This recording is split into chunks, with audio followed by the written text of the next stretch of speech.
turabakiriye cyane muri studio za OMP TV, aho turi kumwe n'umukozi w'Imana Pastor Mathias uhagarariye itorero African Pentecost Church muri Singiro District.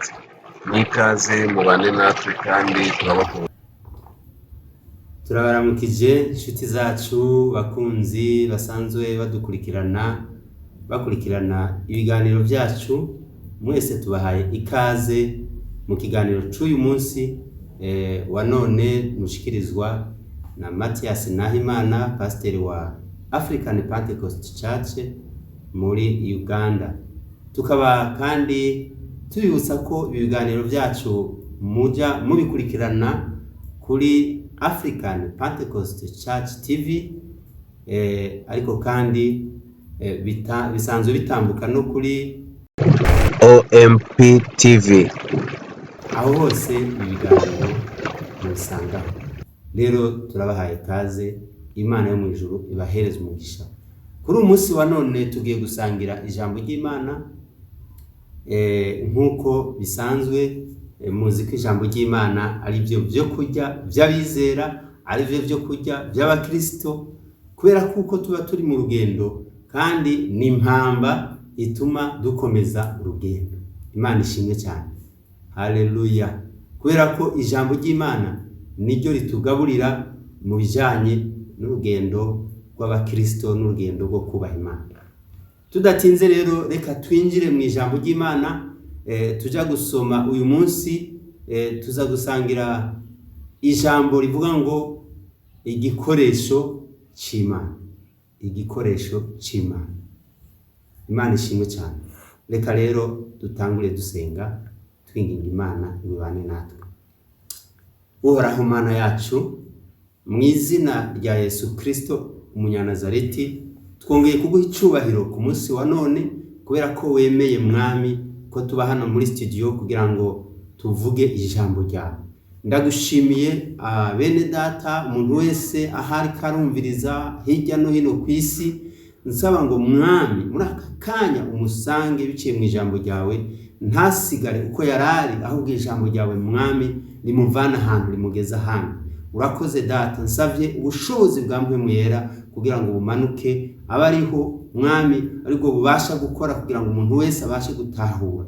Mana ndagushimiye yuko wumva gusenga, bane natwe ntaba ari twe, ahubwo izina ryawe rihabwa icubahiro. Tubisenze mu izina rya Yesu Kristo umwami wacu, amen.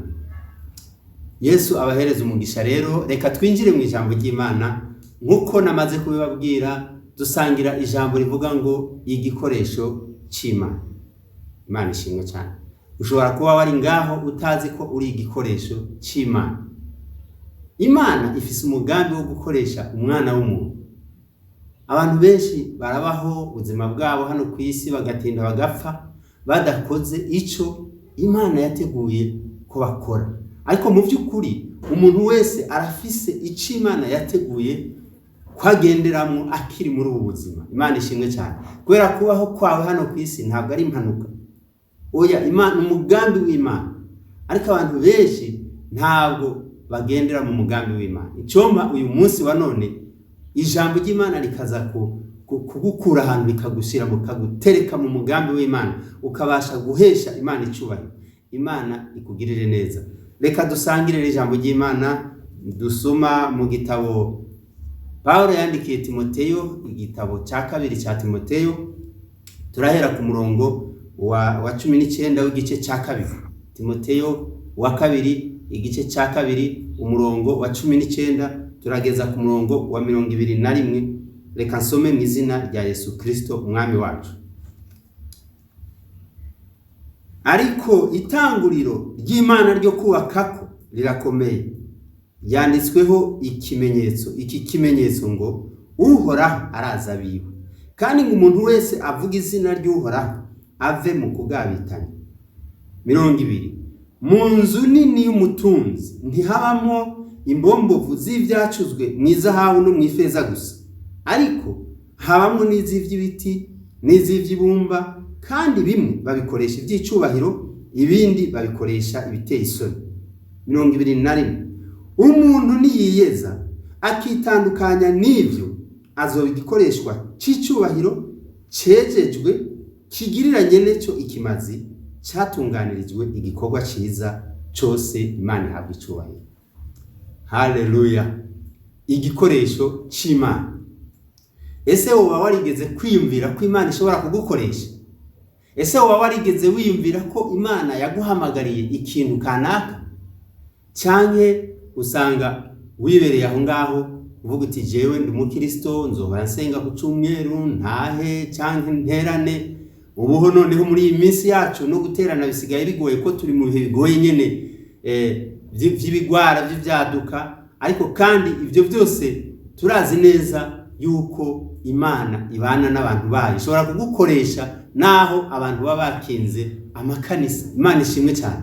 Ndakuzaniye rero ijambo kuri uyu munsi ndakubwira ngo uri igikoresho c'Imana. Imana yagutoranije kera kugira ngo ube igikoresho cyayo.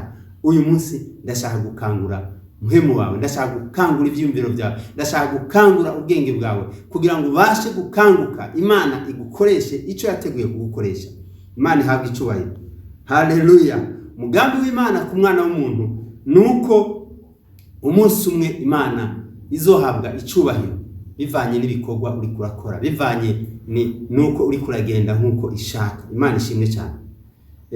Yesu yigeze kubwira abigishwa, nako yigeze kubwira abayuda b'abafarisayo n'abasadukayo bariho babuza abantu abigishwa be kumuhimbaza no kumushengerera. Igihe yari aduga azamuka aje Yerusalemu, ngo bamwe basasa ibitenge byabo, nawe yari kunyana y'indogobe, kandi ubwo bwari buhanuzi. Basasa ibitenge byabo imbere yiwe, indogobe ikagenda ibihonyoraho. Abantu noneho bumva urusaku, baravuga bati ariko aho umwigisha ntiwobuza abo bantu bagenda barasemerera mu matwi y'abantu. Haleluya! Ariko Yesu arababwira ati reka mbabwize ukuri, nubwo baceceka, nubwo bahora, Imana yohagurutsa amabuye, aya mabuye yohaguruka akavuga icubahiro c'Imana. Bisobanura ngo wewe rero nutahagarara mu mwanya wawe, ntabwo uruhombo ari urw'Imana, ahubwo uruhombo ni kuri wewe. Imana yo yamaze kubitegura kera ngo ubigendere. Imana ishimwe cyane. Twasomye rero ijambo ry'Imana hano mu gitabo Paulo yandikiye Timoteyo, umukundwa wiwe, umwigishwa wiwe, umuntu yavyaje ubutumwa bwiza, kandi yaramukunda cyane kubera kuko Timoteyo yagendera mu gukorera Imana akiranuka cyane, kugeza aho Paulo yamwise umwana wiwe, yamwise umuntu yavyaje ubutumwa bwiza, kandi niko vyari biri. Imana ihabwa icubahiro. Niyamuhaye impanuro nyinshi zijanye no gukorera Imana. Muri iki cete rero, aha muri iki gice twasomye, yatanguye avuga ati itangiriro cyangwa se urufatiro rw'Imana rwo kubaka ngo rurakomeye. Imana ishimwe. Haleluya! Urufatiro rw'Imana rwo kubaka rurakomeye. Nuvuga ngo iyo umuntu agomba kubaka inzu, murabizi ko agira urufatiro cyangwa se fondation cyangwa se itangiriro. Iyo ashaka yuko inzu yiwe ikomera, akora urufatiro neza, akagwitondera, kubera yuko natagwitondera azosanga inzu yose ishobora kugwa. Niyo mpamvu rero Paulo atanguye uyu murongo avuga ngo ariko itangiriro ry'Imana ryo kubaka ngo rirakomeye, kandi ngo ryanditsweho ikimenyetso ngo Uhoraho arazi abantu biwe. Imana ishimwe cyane. Uhoraho arazi abantu biwe, arazi abantu ashobora kuzeza umurimo, arazi umuntu ashobora gutuma ikiniki, arazi imbaraga zawe, arazi ibyo ushoboye n'ibyo udashoboye, hari ibyo yaguteguriye, nta gwitwazo wogira. Icyo Imana yo gutuma cyose nuko ibizi ko ushoboye kugikora. Imana ishimwe cyane. Haleluya! Urufatiro, itangiriro ry'Imana ryo kubaka rirakomeye. Imana ishimwe cyane, kandi ngo ryanditseho ikimenyetso ngo Uhoraho arazi abiwe. Haleluya! Ngo kandi umuntu wese avuga izina ry'Uhoraho ngo ave mu kugabitanya. Umuntu wese avuga izina ry'Uhoraho, nuvuga ngo umuntu yitirirwa izina ry'Uhoraho, umuntu avuga ati jewe ndi wa Kristo, umuntu avuga ati jewe naracunguwe. Umuntu, urabizi abantu benshi iyo turiko turavuga ubutumwa tubwira abantu vya Yesu, tubabwira ivyo gukizwa, tubabwira ivyo guhinduka, hariho bamwe bakubwira baterega twese twarakijijwe, twese twarakijijwe turabakirisitu, abandi bati twaranabatirijwe, ariko ugukizwa bitandukanye n'ivyo. Bwana asifiwe sana. Haleluya. Gukizwa ni uguhinduka. Umuntu akijijwe arahinduka, akava mu buzima bwa kera bwo kutubaha Imana, akava. Nigeze kuganira n'umuntu aravuga ati jewe nakijijwe nkivuka, kubera ko yavyitiranya no kubatirizwa. Urabizi hari amadini amwamwe abatiriza abana b'inzoya bakiri batoya, akavyita ngo yarabaye umukirisitu. Oya, Bibiliya ivuga yuko gukizwa ari uguhinduka. Imana ishimwe cyane. Atampinduka nta gukizwa. Nico gituma iri jambo rivuga ngo umuntu wese avuga izina ry'Uhoraho, umuntu wese avuga izina ry'Uwiteka ngo ave mu kugabitanya. Imana ishimwe cyane. Ntabwo rero wawe uri mu kugabitanya ngo wongere kandi witwe umukirisitu. Nuvuga ngo uba wabanje ugashira ubukirisitu hariya, noneho ukabanza ukaja mu bindi. Imana itubabarire cyane. Haleluya. Ngo iriba rimwe ntirishobora kuvamwo amazi arura n'ayasosa. Ugomba rero kuvamwo amazi meza. Bwana asifiwe sana. Ngo umuntu wese avuga izina ry'Uhoraho ave mu kugabitanya. Yesu ahabwa icubahiro. Ndakwifuriza guhinduka imbere yuko Imana igukoresha. Niko kuri. Imana ntishobora gukoresha umuntu atarahinduka. Imana ishimwe cyane. Haleluya. Ku murongo wa 20 yavuze ngo ari ngo mu nzu nini y'umutunzi ngo ntihabamwo imbombovu z'ivyacuzwe mu izahabu no mu ifeza gusa, ariko habamwo n'izibiti n'iz'ivyibumba, kandi bimwe babikoresha ivy'icubahiro, ibindi ngo babikoresha ibiteye isoni. Yesu ashimwe cyane. Uko niko bimeze mu nzu nini z'abatunzi. Abamaze kuja mu nzu z'abatunzi ngira ngo umaze kubibona, kandi nawe usanzwe ubamwo urabibona. Hari ibintu bimwe bimwe bikozwe mu bintu by'igiciro, ariko nubwo biba bikozwe mu bintu by'igiciro ugasanga babikoresha ibiteye isoni. Uzoje nko mu kazu kubwiherero, aho baja kwiherera, kwituma, kwihagarika. Mu nzu z'abatunzi usanga hariho nibikozwe mu bintu by'imafeza cyangwa by'ibiki by'amabuye y'igiciro, ariko nikibuza ko bajana y'umwanda. Ariko kandi n'ibikoresho byanyene ivyo bintu. Yesu ashimwe cyane. Hari n'ibindi bikoresho byiza usanga biri hariya mu kabati babishira ahantu habona, nk'ibirahuri byiza bikozwe abantu bakabinywesha za soda cyangwa imivinyu, bakabikoresha bakabizimana mu abantu bicubahiro. Imana ishimwe cyane. Haleluya. Paulo rero ariko aragereranya avuga ati mu nzu nini, inzu nini, twebwe turi mu nzu. Haleluya. Imana nayo ni nyene inzu.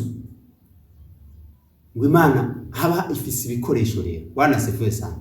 Hepfo ku murongo wa 21 niho havuze ngo umuntu niyiyeza ngo akitandukanya n'ibyo ngo azoba igikoresho cyiza. Bwana asifiwe.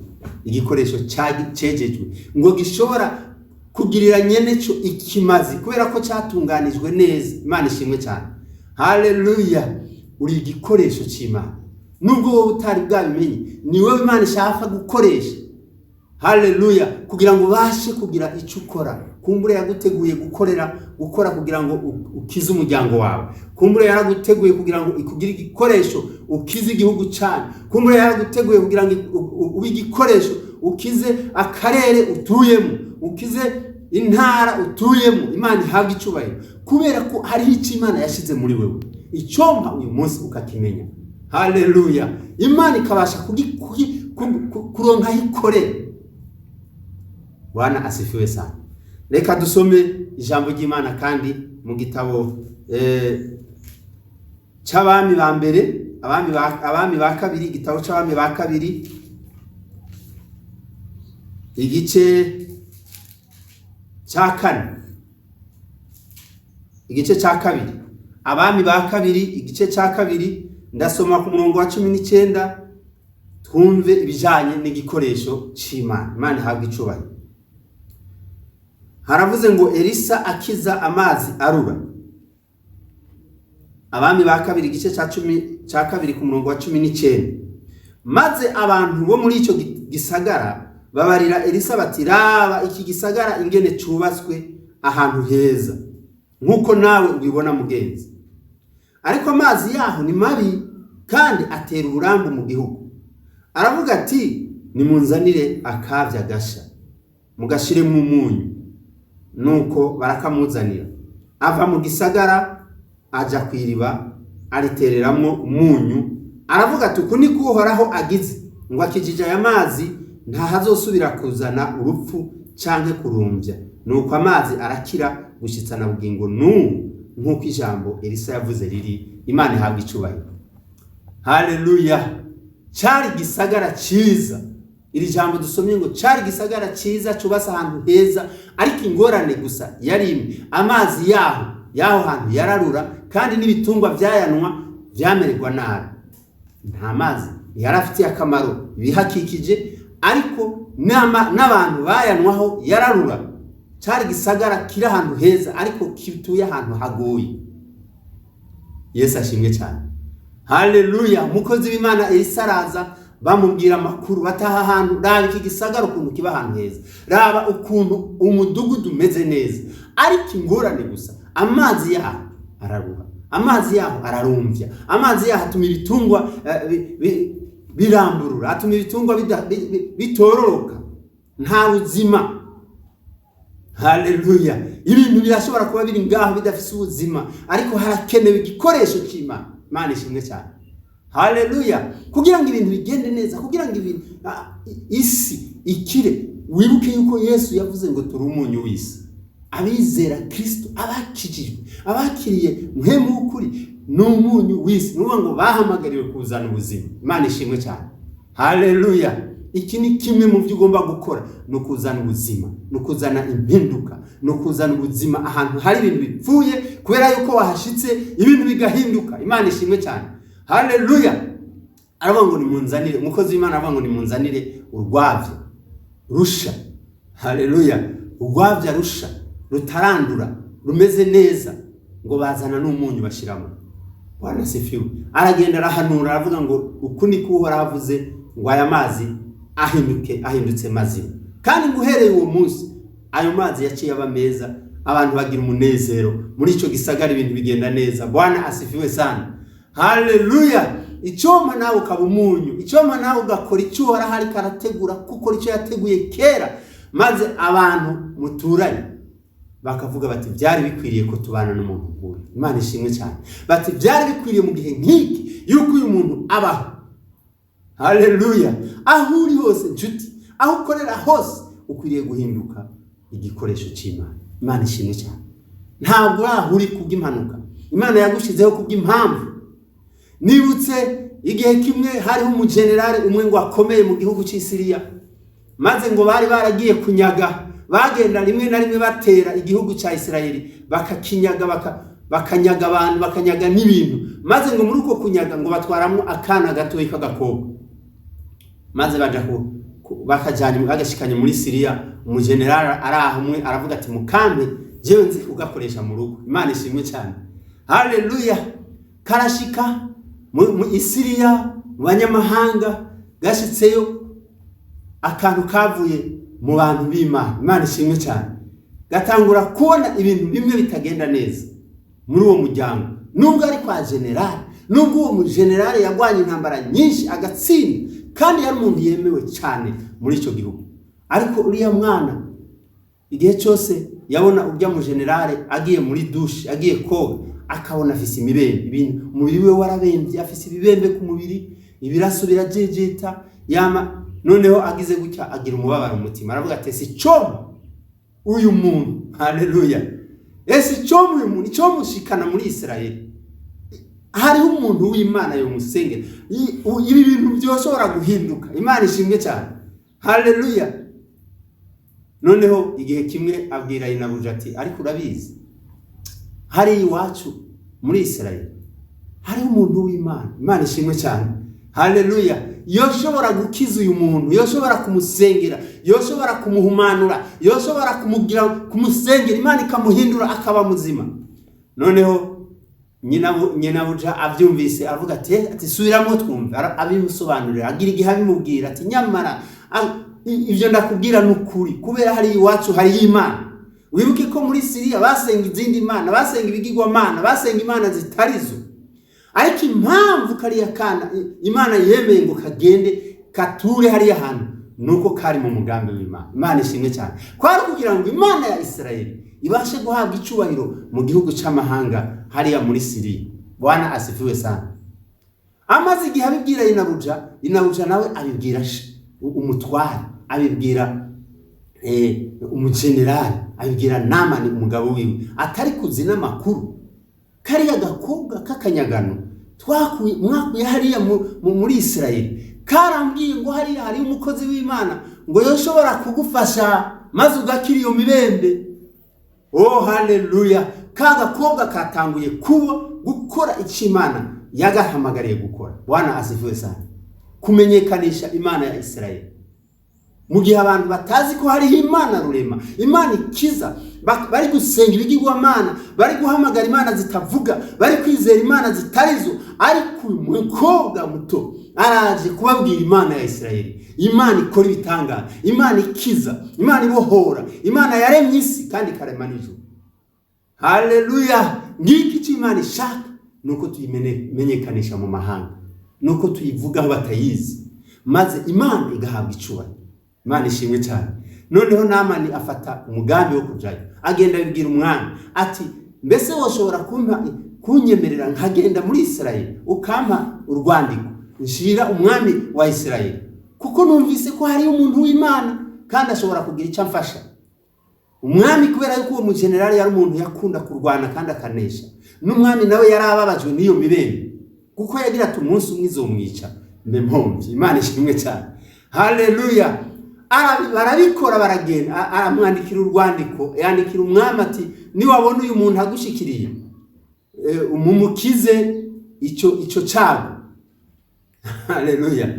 Noneho aragenda atumbera ibwami nyene. Ntabwo yagiye yarazi aho umukozi w'Imana ari ngo ashike. Umwami abonye icyo cete aravuga ati, uyu muntu ariko aranyigenza ko, arondera inyenda muvano, ashaka ukuntu kandi bongera kuza kudutera ingorane. Ahamagara abashinga ntarabwira ati, ni murabe ingene noneho umwami wa Siriya yatanguye kunyigenza. Ariko kwari kugira ngo ico Imana ikirakoresha wa mwana gisohore. Imana ishimwe cyane. Haleluya! Noneho sinzi umuntu yaje aramubwira, bagenda amakuru agera kuri Elisa ngo avyumve, aramubwira ati, abwira umwami ati, genda mu mubwiraze ari umenye ko muri Isirayeli hari Imana. Imana ishimwe cyane.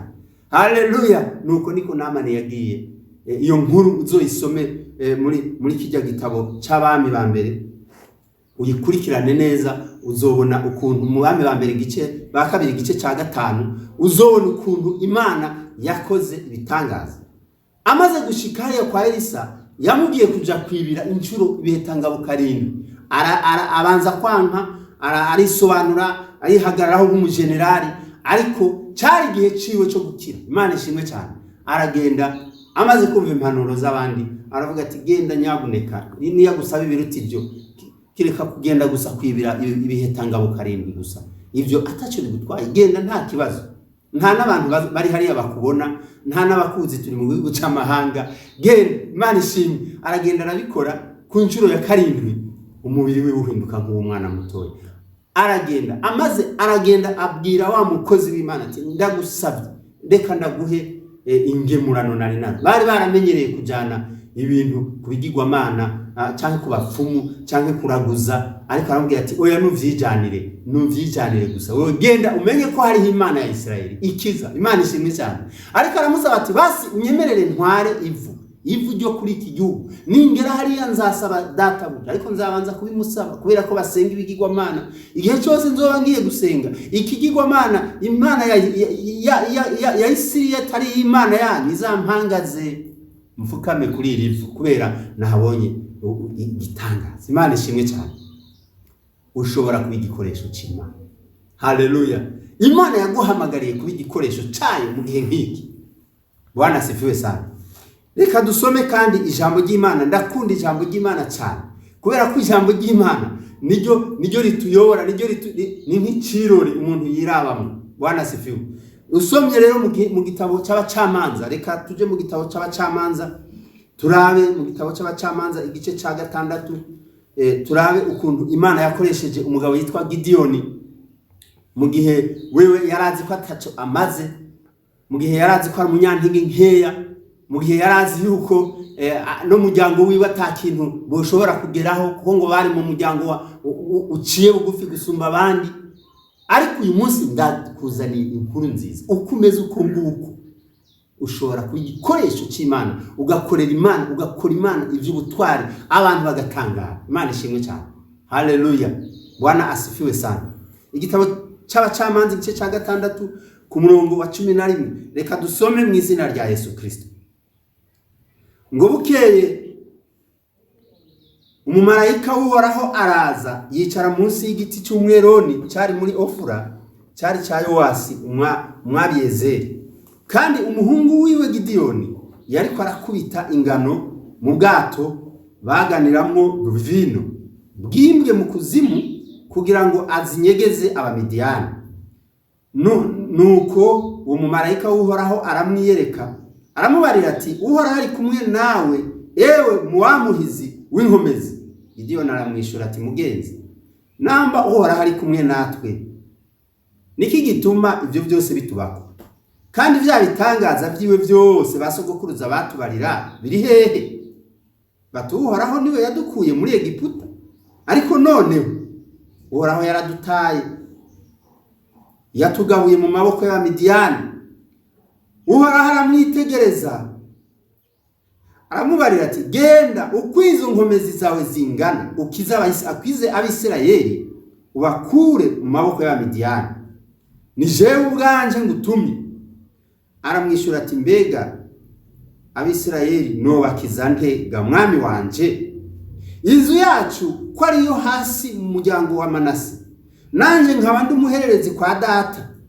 Uhoraho aramubarira aterega, jewe nzoba ndi kumwe nawe, kandi uzoririka Abamidiyani nk'uwishe umuntu umwe. Imana ishimwe cyane. Haleluya, Bwana asifiwe. Ngwega jewe nzoba ndi kumwe nawe.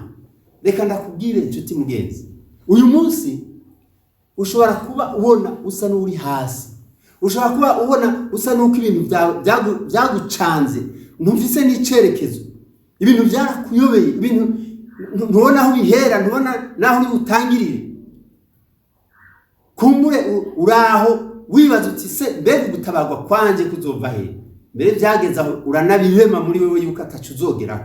Uravuga uti, nta kundi, jewe Imana niyo yabishatse. Oya, Imana siyo yabishatse.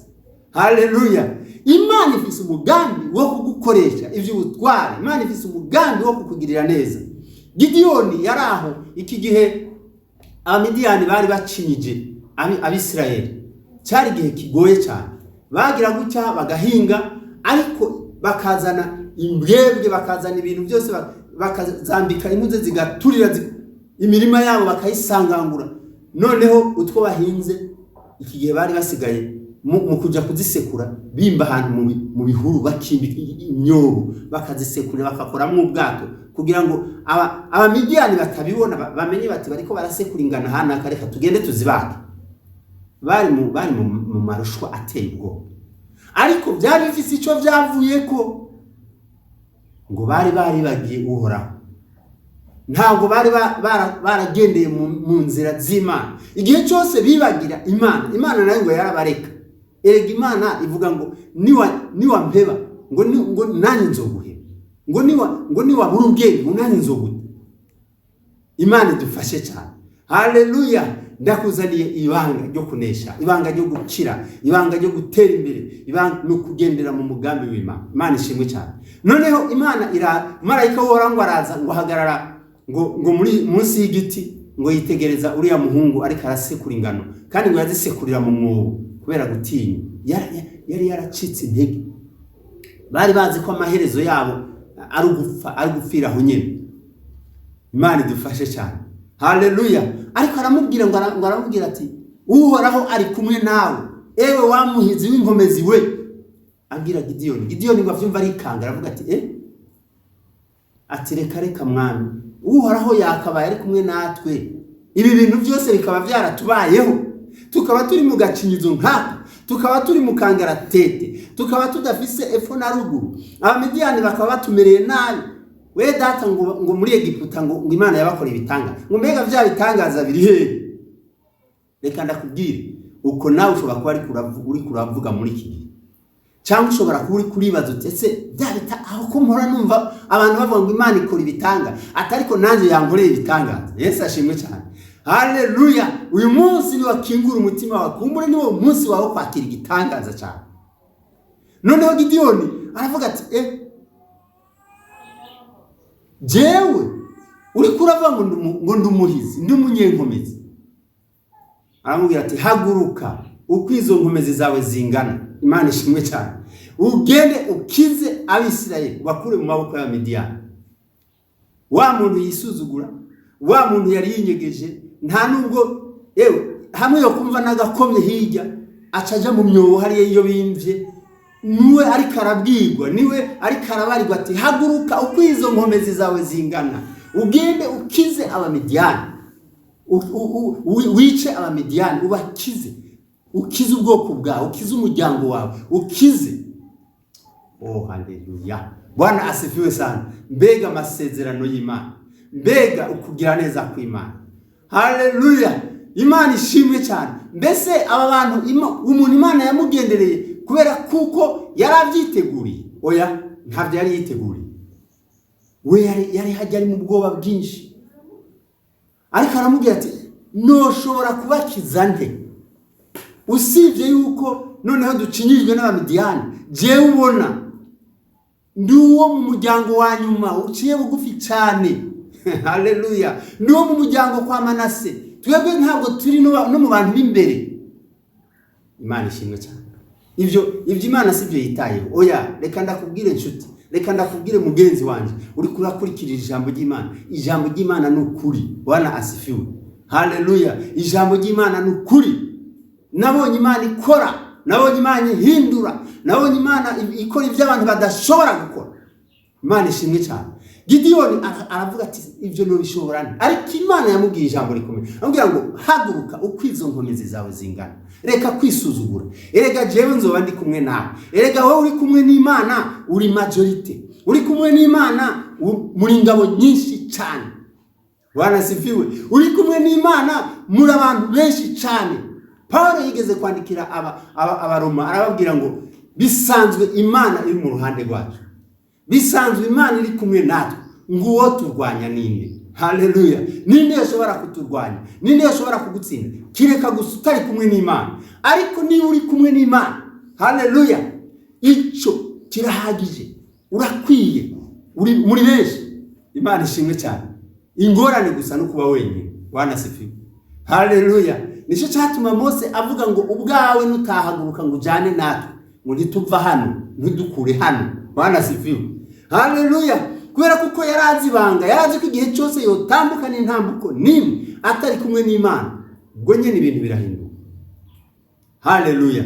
Ngaha rero ahantu hari urufunguruzo muri ivyo bibazo urimo. Ese woshobora kureka Imana ikaza ikabibamo? Woshobora kureka Imana ikaza ikakwikorera imitwaro? Woshobora kureka Imana ikaza ikagukorera ibyo udashobora gukora? Imana ishimwe cyane, haleluya. Abisirayeli gihe bariko baratata kiriya gihugu nk'uko Imana yari yarakibasezeraniye, mu gihe bari begereje kwinjira i Kanani, ngo bagiye gutata kijya gihugu, bose aratuma ati nimugende mu gitata, mugende murabe ico gihugu Imana yatubwiye. Ntibari bwakibone. Haleluya. Noneho ngo bafata abantu 12 nk'uko imiryango yari 12, ngo baragenda bazunguruka ico gihugu, bagenda ari bamaneko, ngo barazunguruka bararaba ico gihugu, ngo babona ni ciza cyane. Ariko hari ikintu kimwe ngo cyabateye ubwo, ngo basanze y'abagabo barebare, ngo barabanaki, ngo barebare cyane, ngo bateye ubwoba bibijeya, ngo abo bantu barabateye ubwoba cyane. Ariko baravye igihugu babona kirera, babona gitemba amata n'ubuki, kwa kundi Imana yari yarakibabwiye mbere, kugira ngo bereke na ba Mose n'abandi babatumye ko bagezeyo, ngo bazanye ibintu byari vyeze, ngo barabizana, baza bavyikoreye, barabishikana. Aba bantu bari bazi gukora amaneko. Bwana sifiwe sana. Bari kumwe n'Imana. Imana niyo yabahisha amaso y'abari y'abanaki ntibababone. Kumbure bari kubatabagura ari bonyene, ko urabona bari bake cyane, abantu 12 batambagiye ico gihugu. Haleluya. Ngo bagarukana amakuru.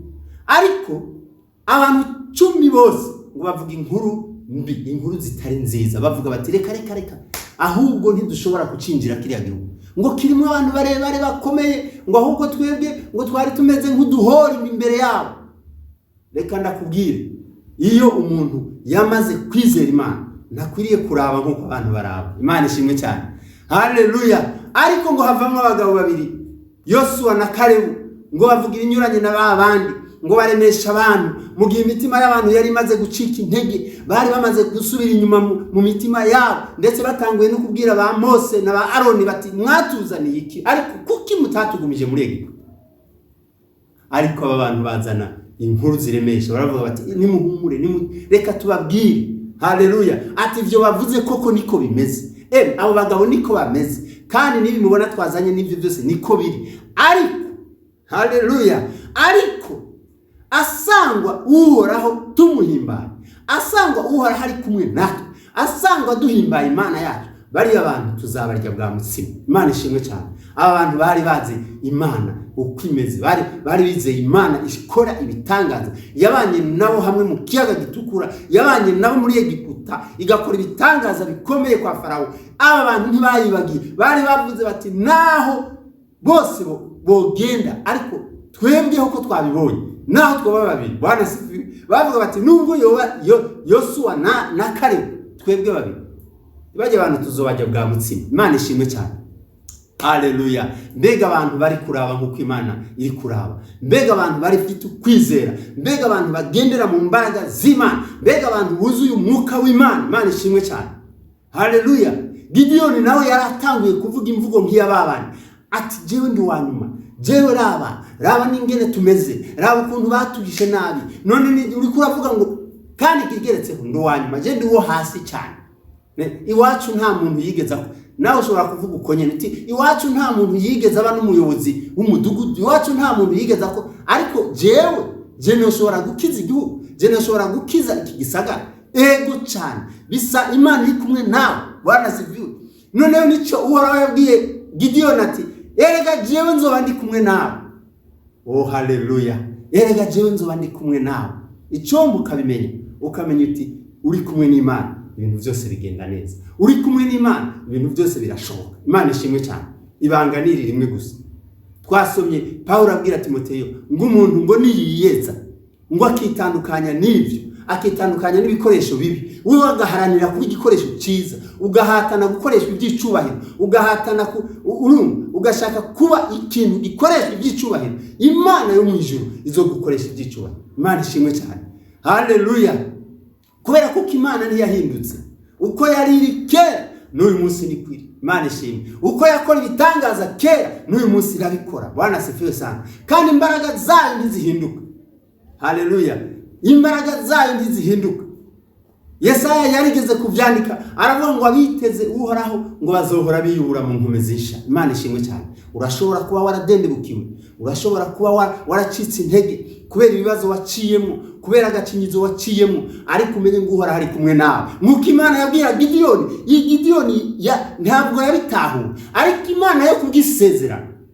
Bwana sifiwe. Kubwisezerano yari ifise ku Bisirayeli, kubera ko Imana yari yaravuze ngo igihe cyose bazoyiheba ngo nayizobaheba. Ariko niyo bazoba baragiye mu mahanga ngo bakibuka, bagaca bugufi, bagasaba, ngo Imana nayizabibuka ngo kandi bumve kandi bakize. Yesu ashimwe cyane, haleluya. Nicyo gituma nje kukuremesha nshuti yanjye, nubwo ubona waraciye mu bintu bimwe bikanakwanduza, bimwe bikatuma wibaza ngo Imana ntigishobora no kugukoresha.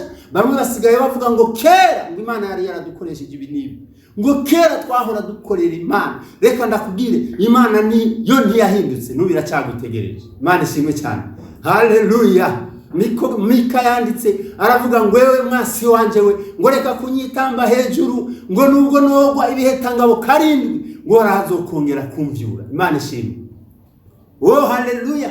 Nje kubwira abantu bamwe basa n'abaryamye, basa n'abacitse intege, bibaza ngo Imana yarabibagiye. Oya, Imana iracyari yayindi, Imana ntiyahindutse, imbaraga zayo nizazindi. Imana ishimwe cyane, haleluya. Urufunguruzo n'urugusa, ibanga n'irigusa, ngo ariko umuntu niyiyeza akitandukanya n'ibibi, akitandukanya n'ivy'Imana yanka, agakora ivy'Imana ishaka, uyo Imana izahagurukana n'inkomezi nyinshi kuza kumugira igikoresho cyawe, kuza kubana nawe no kumufasha no kumushigikira. Imana ishimwe.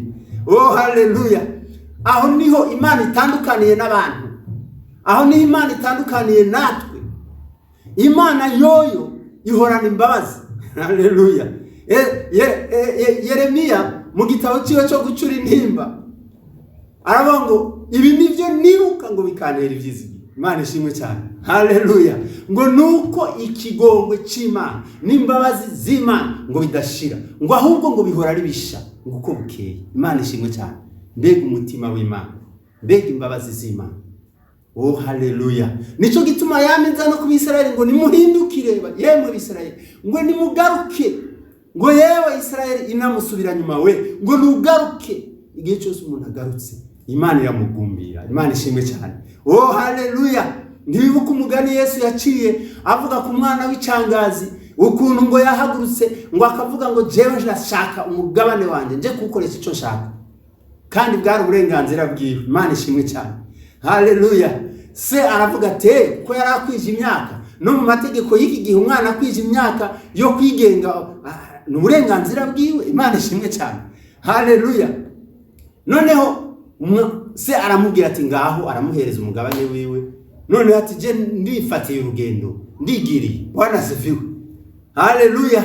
Ngo agenda iyo maze ngo atangura kugenda kuvyaya, tangura kugenda kubisanzaza, aja mu bagenzi, urumva arara mu mahotera ya gushikaho bwa butunzi bumushiraho, aja mu bamaraya, aja ubutunzi burahera neza. Umuntu araburi yaje ni yava aravuga ati se noneho ndabigira gute, atangira gushaka akazi arakabura. Noneho akazi yagiye kubona, Bibiliya ngo yabonye akazi ko kuragira ingurube z'umuntu umwe w'umutunzi mu gisagara kimwe. Yari afite ingurube nyinshi, aragenda araziragira, ariko akagezwa no kuzigaburira.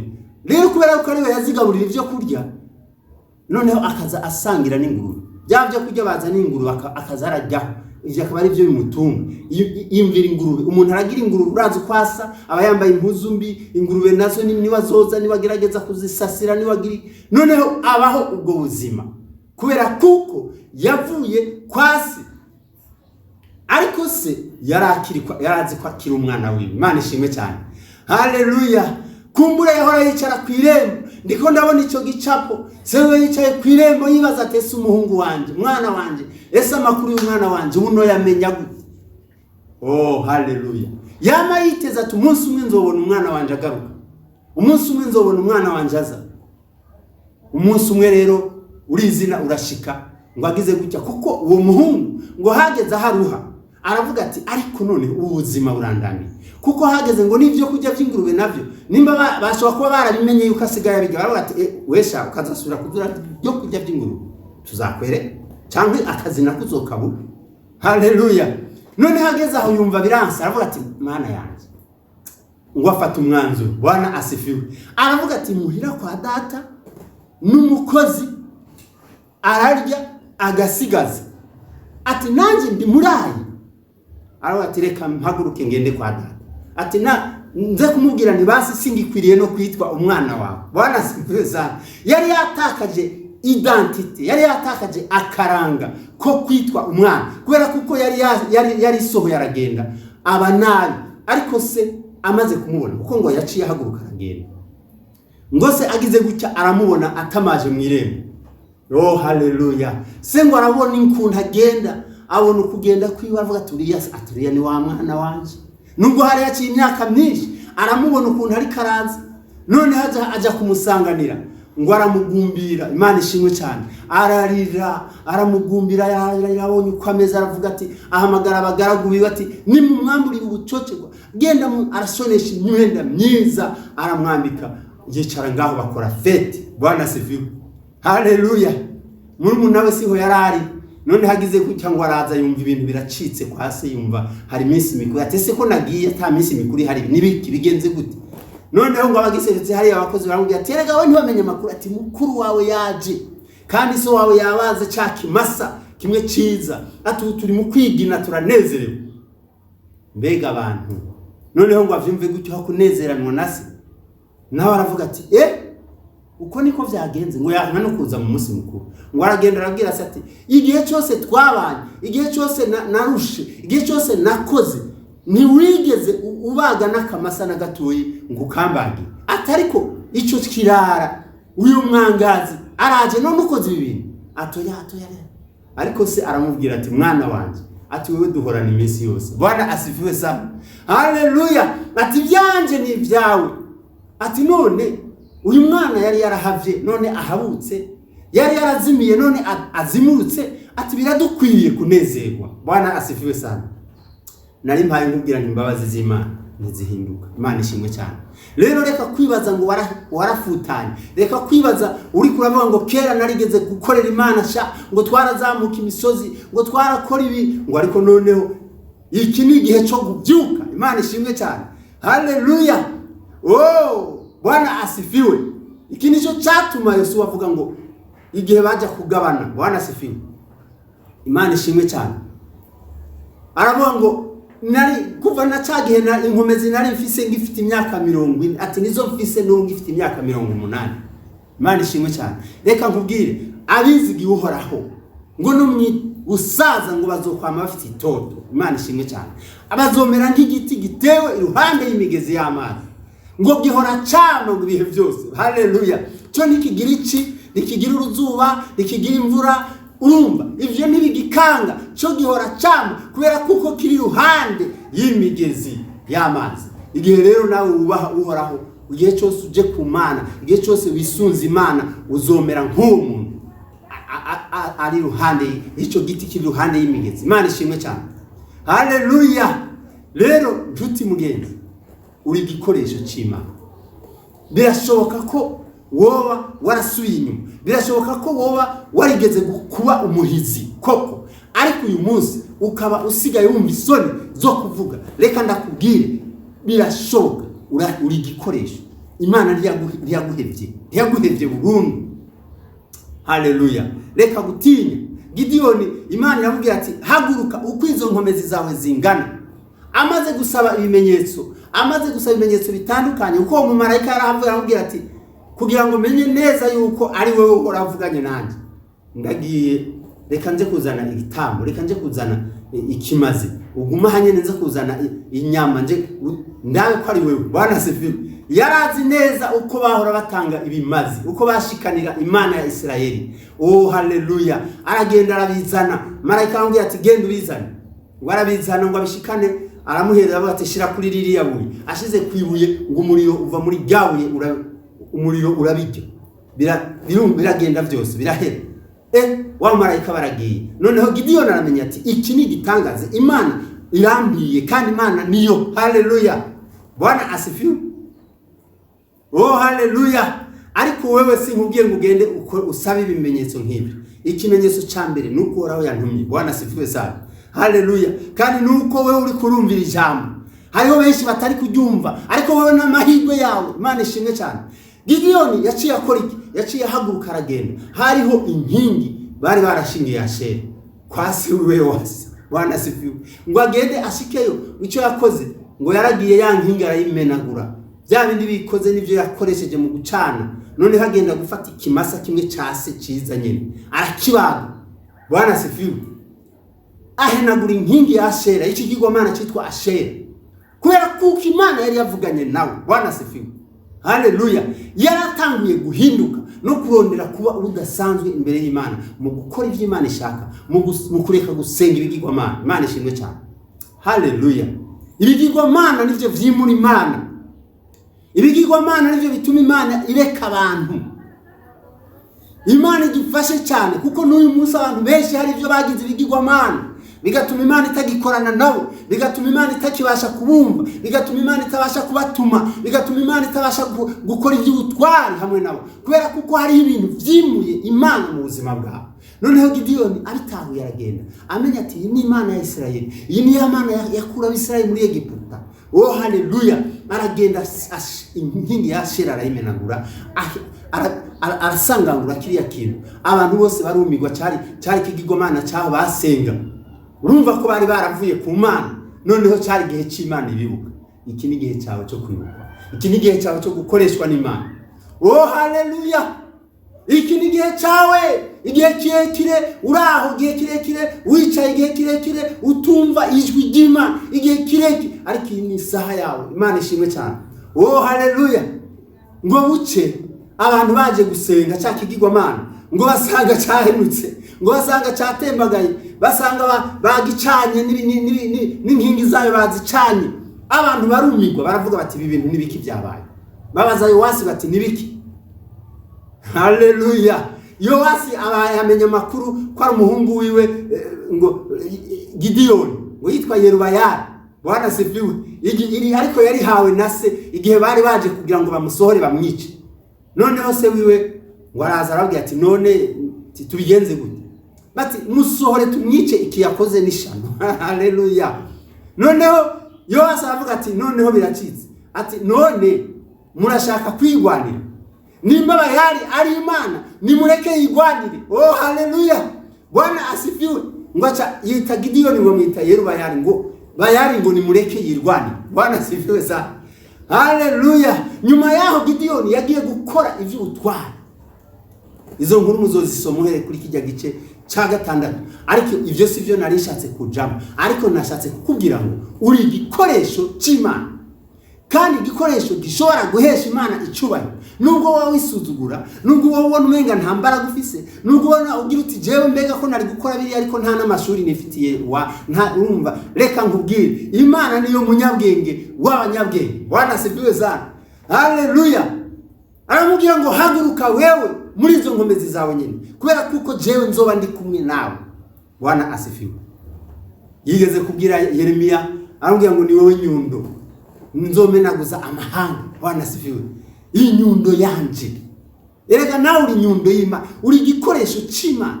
Ese cyo mukabitaho uyu munsi, ese cyo mukabimenya. Haleluya. Gidiyoni amaze kubimenya ntabwo yasubiye gutinya, kandi ntabwo byabaye inkomezi ziwe. Ni wasoma uzobona hari n'igihe yafashe ingabo aragenda ngo zari nyinshi cyane, ariko Imana yabwira ati reka cyahariya ku mugezi icyo ndakwereka. Arabanza azisuzume. Haleluya.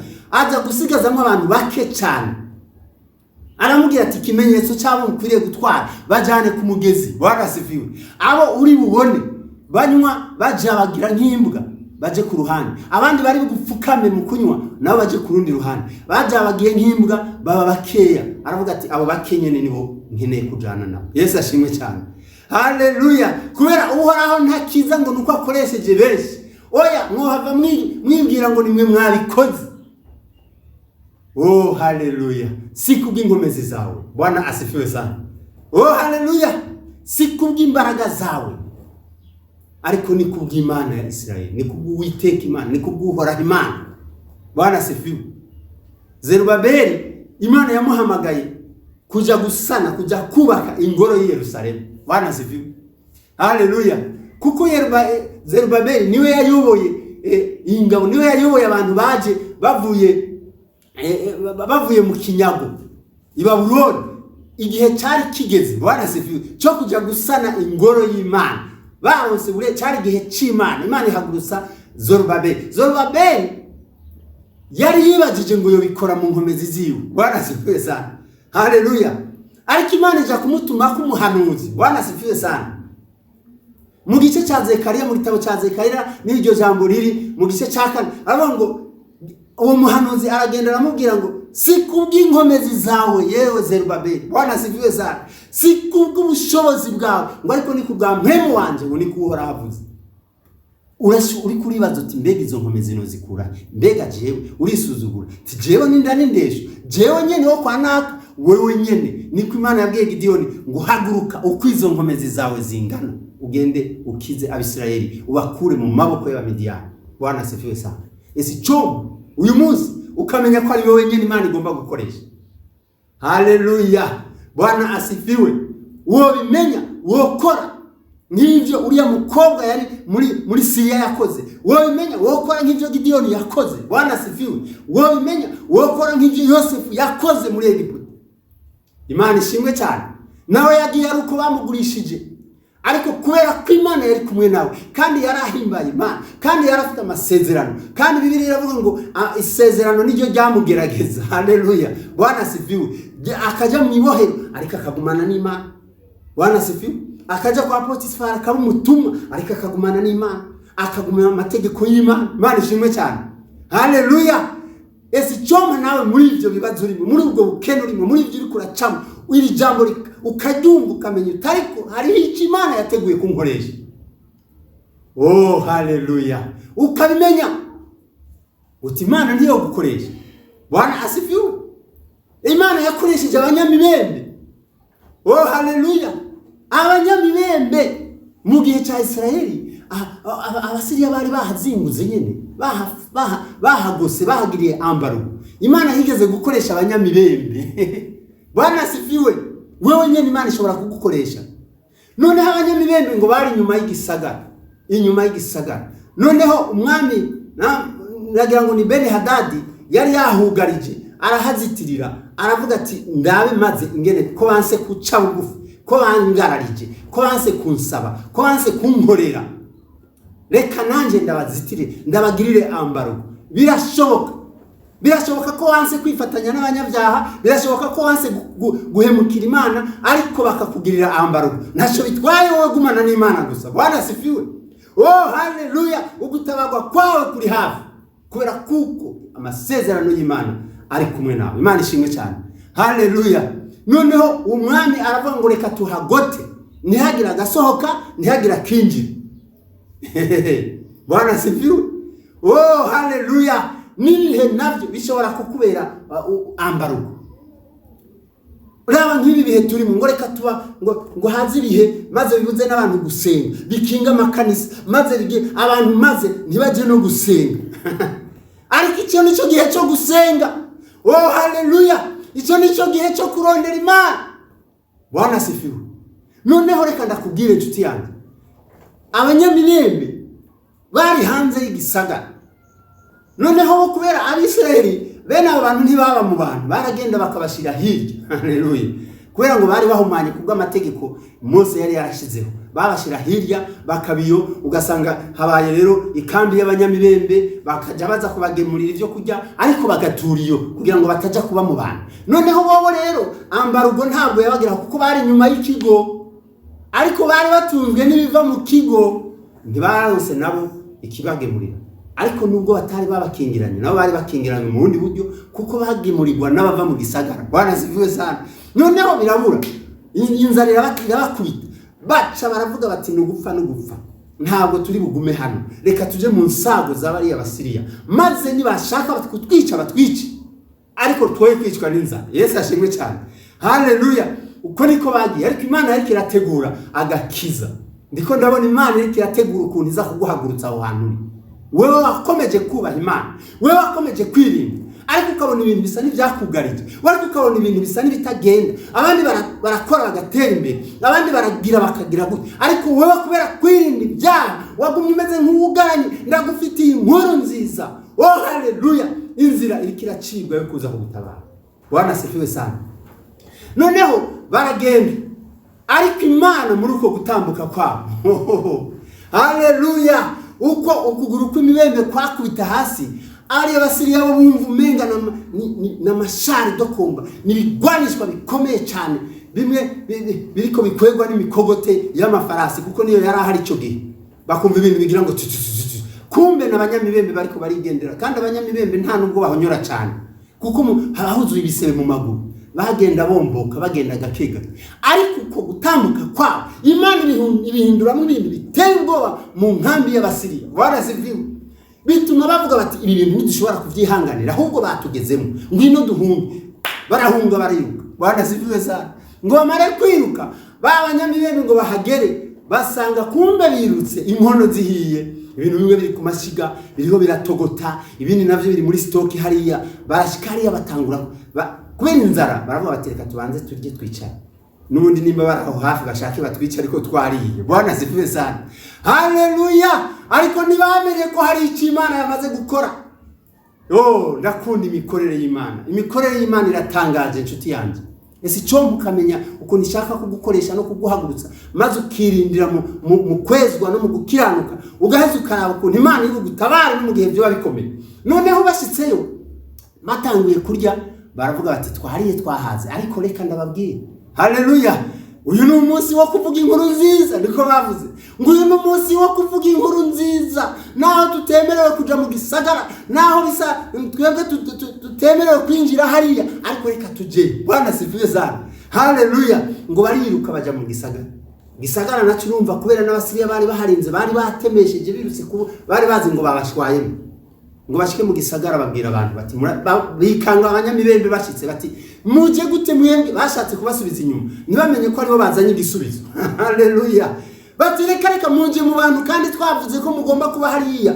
Bari biteze ko bababwira bati inzara yaratwiciye hariya, ariko turaje nta kundi, ariko barabwira bati reka tubazaniye inkuru nziza. Haleluya. Bwana asifiwe. Bati inkuru nziza imeze ite? Bati reka hariya indya ni nyinshi. Haleluya. Ibintu byacitse, abasiriya bagiye, twariye twahaze, mwebwe mufite imbaraga, nimuze muzane n'ibindi mugaburira abantu. Imana ishimwe cyane. Haleluya. Abisirayeli umwami ngo avyumve aravuga ati banza mutuma abantu bakeye murabe ko ari ukuri. Bagiye basanga ari ukuri, ariko ryari jambo umuhanuzi yari yaravuze Elisa, aravuga ko umwami yari yashavuye, aravuga ati mbega wa muntu asenga Imana, wa muntu ko atacha tuvugira ku Mana. Haleluya. Nawe ntamenye yuko iyi Imana yakinze ntawe ushobora gukingura, ariko iyi Imana ikinguye ninde ubasha gukinga. Imana ishimwe cyane. Urufungurizo rwari rumwe gusa, nuko bagenda bagomera Imana, nuko bagenda baja kure y'Imana. Ariko nubwo byaba bimeze uko, bari bafite isezerano ry'Imana. Igihe cyose Imana ishatse kubatabara, yaba yakoresheje abantu kubagirira nabi, bari abantu nyine niwe yakoresha, haleluya, kugira ngo ibatabare. Imana ishimwe cyane. Haleluya. Nicyo gituma nshuti yanjye mugenzi ndakubwira ngo reka kwisuzugura, reka kwikengera.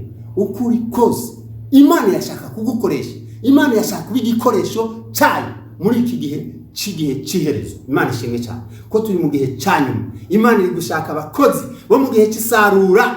Oh haleluya. Turi muri cya gihe cyanyuma, igihe cy'isarura, kandi witege gukoreshwa n'Imana kubera ububyutse bugiye kuza mu gihe giki. Nico gihe Imana igiye gukora ivy'ubutwari, kandi abishaka gukoresha ni wewe ni jewe. Imana ishimwe cyane. Haleluya. Ijambo igikoresho cy'Imana. Ese uri gutahura kuri igikoresho cy'Imana? Ese uri gutahura ko Imana ishobora kuba yarakuzigamye kubw'umugambi wayo?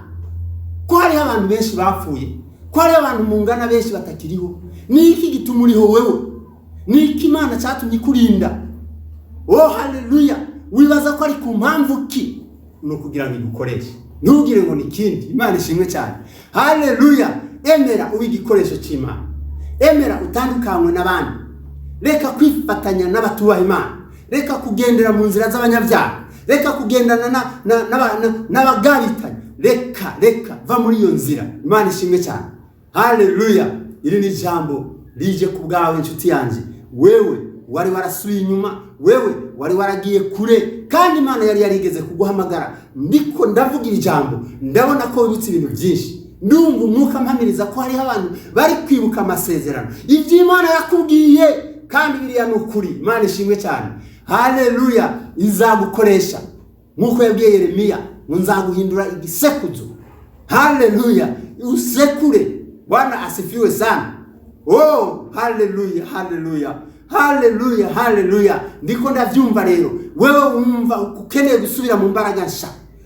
Elisa aravuga ngo nimunzanire urwabya rusha. Imana ikeneye igikoresho gisha. Oh haleluya. Imana ikeneye igikoresho gisha, ntabwo ikeneye igikoresho cya kera. Igihe kimwe, haleluya, Yesu yigeze kubabwira ngo ntawofata ngo ikiremo ngo gishaje, hagire ikiremo gisha ngo agishire ngo kumubindi cyakindi bahora baganiramo ngo gishaje, ngo nivyo kunda. Oya, ahubwo cyoca gipasuka. Imana ikeneye igikoresho gisha. Haleluya. Ibya kera bigomba guvaho, noneho ukaba igikoresho gisha. Imana ishimwe cyane. Igikoresho gihesha Imana yacu icubahiro. Oh haleluya. Nigihe cyawe rero cyo gutunganya, nigihe cyawe cyo kwitandukanya, nigihe cyawe cyo kwezwa, nkuko umukundwa Paulo yabwiye Timoteyo, kuko yari karategura Timoteyo kugira ngo Imana imukoreshe mu gihe ciwe. Imana ishimwe cyane. Haleluya. Rimwe na rimwe akamubwira ngo ntihagire ukugayira ubusore bwawe. Bwana asifiwe. Umusore bafata umusore yari umuntu ari hagati kugeza ku myaka 40, uyo yaba ari umusore. Bwana asifiwe sana. Ngo ntihakagire ukugayira ubusore bwawe. Yandi majambo, ubusore bwawe Imana ntihakagira agatyoza kabubamo. Yesu ashimwe cyane. Ubu igikoresho cy'Imana gihesha Imana icubahiro. Oh haleluya. Nico yari karabwira Timoteyo ngo umuntu niyitandukanya n'ibyo ngo azoba igikoresho cyiza. Haleluya. Ngo cyatunganirijwe igikorwa cyiza kandi ngo kigiriranye n'icyo umumaro. Bwana asifiwe sana. Haleluya. Igikoresho kigiriranye n'icyo umumaro kandi wewe ntabwo uri uwawe, wewe uri uw'Imana. Bwana asifiwe sana. Nico gituma muri ibi yavuga ngo nduwa Yesu ndabizi ngo kandi nawe nuwanje. Oh haleluya. Ntabwo wigaba. Paulo aravuga ngo sinciganza ngo ni Yesu angaba, ariko ni kenshi wagerageje kwitegeka. Uyu munsi Imana yashaka ngo ureke kwitegeka aho gigutegeke. Bwana asifiwe. Haleluya. Kubera ko ni ibintu bizogenda neza. Oh haleluya. Nigihe cyawe cyo guhinduka, nigihe cyawe cyo kureka Imana ikagukoresha. Kandi nawe wari waragerageje kwirinda, ariko ndiko ndavuga ubuhanuzi. Wumvise ko nawe usa n'uwarindi wahantu nka kujya bajya Abisirayeli bari barindi mu kazitiro babakoreye ambarugo, babafatiye ibyemezo, ariko Imana ikabatabara. Yumva icyo Uwiteka ari kukubwira ngo ko wirinze, ko wemeye, ukanka kwivanga, ukanka gukora ibizira, none ukabona abandi batera imbere, ukabona abandi bikunda, ukabona abandi kubera ko bakoze Imana itemera, ariko utirinda, none bakagufatira ambarugo, bakagushira mu kato, ukihangana. Imana igucinzira kandi gutabarwa kwa kuraje. Imana ishimwe cyane. Haleluya. Uko ni Uwiteka avuga. Imana iraje kubera kuko wirinze, Imana igiye kugutabara. Bwana asifiwe sana. Oh haleluya. Yesu ashimwe. Yohana ari mu kizinga cya Patimo, Imana yamutumye ku matorero arindwi, kandi icyo Imana yashaka kuri ariya matorero ntabwo ari kindi. Imana yashaka ubuzima, yashaka ko amatorero agira ubuzima bw'Imana. Itorero ryahamagariwe kugira ubuzima. Oh haleluya. Itorero ni wowe, itorero ni wowe. Itorero ntibibaze ngo ni inzu, itorero ntibibaze ngo ni kanisa rya ryubatswe. Oya, nico gituma no muri iki gihe Satani agerageza gukora akantu bakubagara amatorero, akibaza ngo itorero rirakina. Itorero rirahari. Oh haleluya. Ni wowe, ni wowe gikoresho cy'Imana. Imana ishimwe cyane. Yohana rero atuma ku matorero marindwi, yashaka Imana yashaka kumwereka uko itorero ryose ryifashe. Ariko icyo Imana yashaka nuko itorero yari gusanga rifise ubuzima. Imana ishimwe cyane. Haleluya. Igasanga umwuka wera ikoreramo, igasanga ubwiza bw'Imana burimo, igasanga ibintu bigenda neza. Oh haleluya. Ezekiel Imana yigeze kumwereka uruzi ngo rwatemba, ngo ruva ngo mu rusenge, ngo maze ngo ahantu rwagera hose. Bwana asifiwe. Ngo ibintu byose ngo byagira ubuzima, ibyari byarapfuye, ndetse n'ibintu bifite ubuzima nabyo bigahembuka. Imana ishimwe. Rwatembera ruja mu kiyaya cy'umunyu. Bwana asifiwe sana. Ibintu icyo kiyaya cy'umunyu ni kiyaya kitagira ubuzima. Amazi ari mu munyu burya nta mafi ashobora kubayo, ibintu ntibishobora kubayo, ariko ngo aho rushitse hose ubuzima bwaraza. None ibintu bifite ubuzima bigatangura kubaho. Imana ishimwe cyane. Uko niko itorero rigomba kubaho. Itorero ririho kugira ritange ubuzima, kandi itorero ni wowe.